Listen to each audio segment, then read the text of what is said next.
Hi friends, కుర్చీ తాత arrest అయ్యాడంట. Initial stage లో కుర్చీ తాత హైదరాబాద్ దగ్గర కృష్ణకాంత్ పార్క్ దగ్గర ఉండేవాడు. కుర్చీ తాతది ఒక వీడియో వైరల్ అయింది, ఇంటర్వ్యూది. ఆ కుర్చీ మడత పెట్టి ఆ స్టోరీ అంతా వైరల్ అయింది కదా.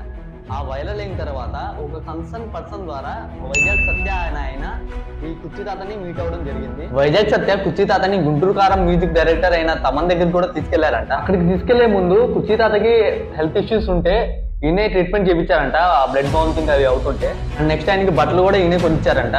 ఆ కుర్చీ తాత సాంగ్ కి తమన్ గారు 20,000 క్యాష్ ఇచ్చారంట. కొన్ని రోజుల తర్వాత కుర్చీ తాత వైజాగ్ సత్యాన్ని అడిగారంట, నాకు ఒక ఇల్లు కావాలి, ఆ సాంగ్ అంతా హిట్ అయింది కదా, సినిమా కూడా బాగా హిట్ అయింది కదా, వాళ్ళ బాగా డబ్బులు వచ్చాయి కదా, నాకు ఇల్లు కొంచెమని మహేష్ బాబు గారిని అడుగు, నువ్వే వెళ్ళి అది ఇది అని చెప్పి అడిగారంట. దానికి వైజాగ్ సత్య వాళ్ళెందుకు నీకు ఇల్లు కొనిస్తారు, వాళ్ళకేం అవసరం అని చెప్పి చెప్పారంట. ఆ గ్రజ్జుతో కుర్చీ తాత వైజాగ్ సత్య మీద నెగిటివ్ గా కామెంట్స్ చేయడం, బూతులు తిట్టడం, అలా వీడియోలు చేసేవాళ్ళంట. దాన్ని బేస్ చేయలేక వైజాగ్ సత్య కేసు పెట్టారు కుర్చీ తాత మీద. So friends, moral of the story ఏంటంటే, కుర్చీని మడతపెట్టి ఎవరినైనా కొట్టచ్చు కానీ కుర్చీ ఇచ్చిన వాళ్ళని కొట్టకూడదు. ఆ కుర్చీని మడతపెట్టి